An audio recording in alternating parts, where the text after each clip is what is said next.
Hi folks, so in this video Oblique Planes 3, I just want to do a quick recap at the start. So in the last video, Oblique Planes 2, we looked at how for every oblique plane there's a specific cone that you could have that would fit in perfectly. And that with that specific cone, there is one generator that the oblique plane would rest on perfectly. And we use that piece of information to help us find the true inclination of the oblique plane to the horizontal plane, okay? And we did that when with the traces set up. We just drew in a line AB. From B, we created this line, which is at a right angle to the horizontal trace. And that's like a generator and a cone, okay? And all we did was we rebatched that in to the XY line so that we're looking in and we can see the true angle of that. And that would give us the true inclination of the oblique plane to the horizontal plane. Okay, now in today's lesson we're going to do the direct opposite of that, because I want to find out what is the true inclination of an oblique plane to the vertical plane. Okay, and this time we're doing the opposite with the cone. We're resting the base of the semi-cone up against the vertical plane. Okay, and what we're doing is we're going to create a line AB, and I'll do that here now in plan.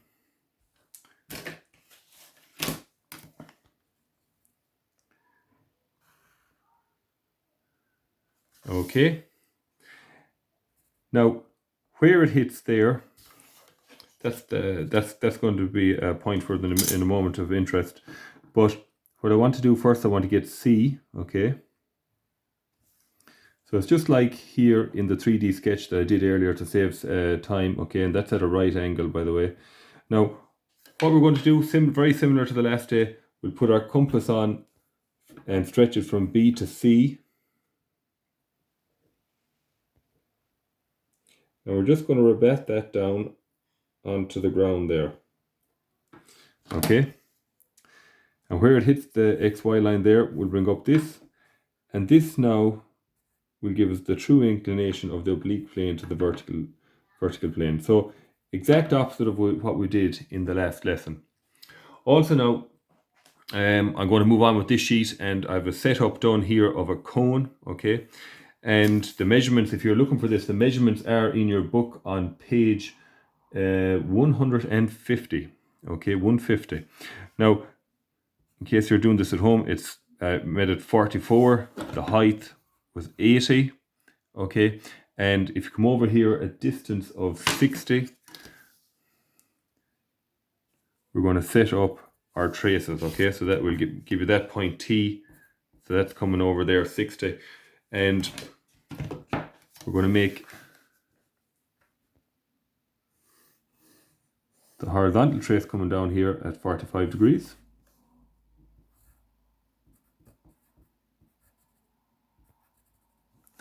And I'm going to put the vertical trace going up there at 30 degrees.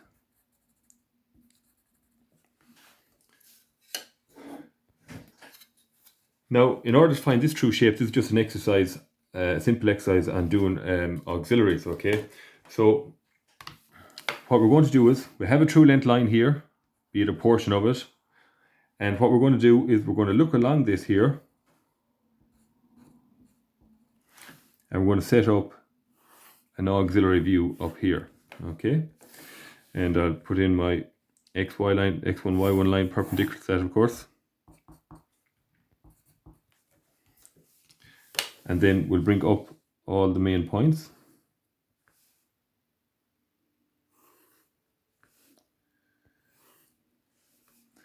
In the very center as well. And two views back, the measurements will be the same. So if that's 80 in elevation, that must be 80 over here. And I'm just going to draw in that there. Now to get the oblique plane, what you will do is you take a height here anywhere at all now. So we'll say I'll just take it from here.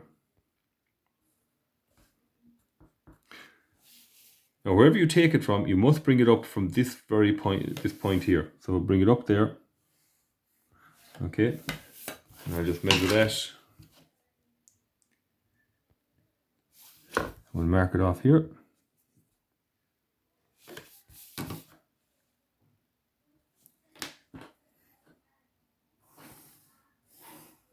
And that'll let me create an edge view of the oblique plane. And that works because we have a true length here. Basic rule of geometry: if you have a true length of a plane, one edge, you look along it, you'll be able to see that plane as an edge view. And now we see exactly how this oblique plane is cutting this pyramid, okay, the square base pyramid. So we'll just drop down the points of interest where they cut now. So that'll come down here. That'll get A1 if you want to call it that. This one over here for C, drop it down. That'll get a C1 there.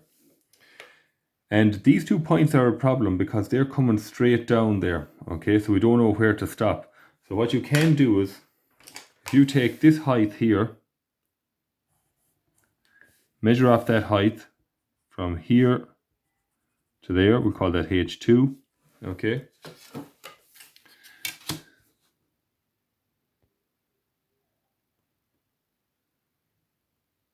Make it 32.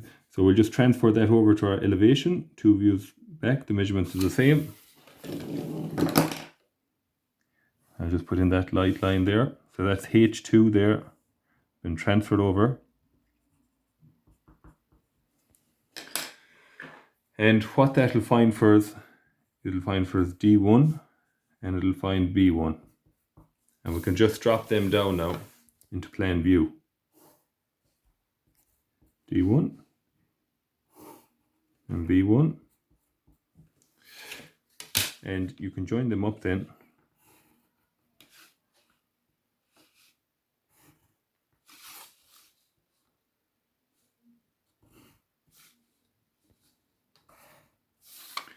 And we'll apply some colour to that in a moment.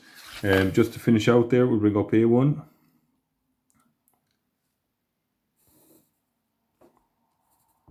Get A1 there first and bring up C1.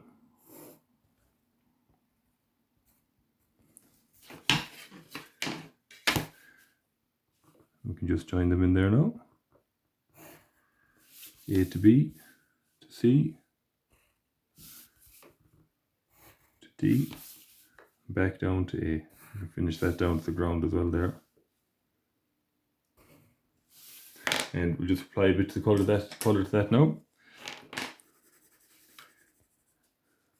So by doing an auxiliary there, we can see exactly how it cuts an object, in this case a square base prism. And we can use the edge view where it cuts it to bring the points back down into plane, transfer them up to elevation. If we can't, we can just take a height from here, okay, as you just saw, and we can apply that height, which was the blue height here, H2, straight to our elevation, okay, and that would let us finish out that question there. So that's just a short lesson today. I had a bit of the setup done to save time, folks. More videos to come, so stay tuned to the channel, and I hope that you found this useful, and we'll keep working our way through them. Okay, take care.